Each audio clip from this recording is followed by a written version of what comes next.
গরমে জব্দ হলে সুরসুরি। ধুম্মা চালা বডি তুমি আমার মুখে ওটা কি মাত্র? দেখছো তো বাইরে কি গরম পড়েছে, বাইরে যে চড়া রোদ, একটু বাইরে উঠোনে যাবো, তাই একটু ভালো করে সানস্ক্রিনটা মেখে নিচ্ছি, বুঝলে?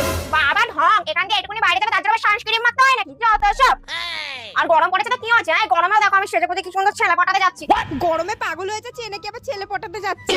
আসলে কি বলো তো বৌদি, তুমি তো আমার মতো তো বুটিফুল না, আর আমার মতো তো বুটিফুল স্কিনও পাওনি, তাই জন্য তোমাকে সানস্ক্রিন মেখে বাইরে যেতে হয়। এবার দেখো সানস্ক্রিন ছাড়াই আমি বাইরে রোদে ছেলে পটাতে যাবো, ছেলে পটিয়ে এসে এত সুন্দরই থাকবো সানস্ক্রিন ছাড়াই। দেখবে শুধু। বডি কি হয়েছে সুরসুরি? বডি তুমি ঠিকই বলেছিলে, রোদে বেরোনোর আগে সানস্ক্রিন মেখে যাওয়া উচিত ছিল। এমনি ছেলেরা আমাকে দেখে এক দৌড় মারে, এখন তো আরো ছেলে পটাবে না, আমার আর বিয়ে হবে না বডি। বডি কালকে থেকে তোমার সানস্ক্রিনটা আমাকে দেবে, ঠিক আছে? আমি মেখে তারপর বাইরে যাবো। তোমাকে আমি কোনো সানস্ক্রিন দেবো না, তখন তো আমাকে কথা শোনাতে চাইলে না। হ্যাঁ, এখন এসে আমার কাছে সানস্ক্রিন চাইতে চাও, নিচে টাকা দিয়ে কিনে নাও। সবসময় তো লোকের নামে ভুলভাল কথা বলো না, এটাই তোমার শাস্তি।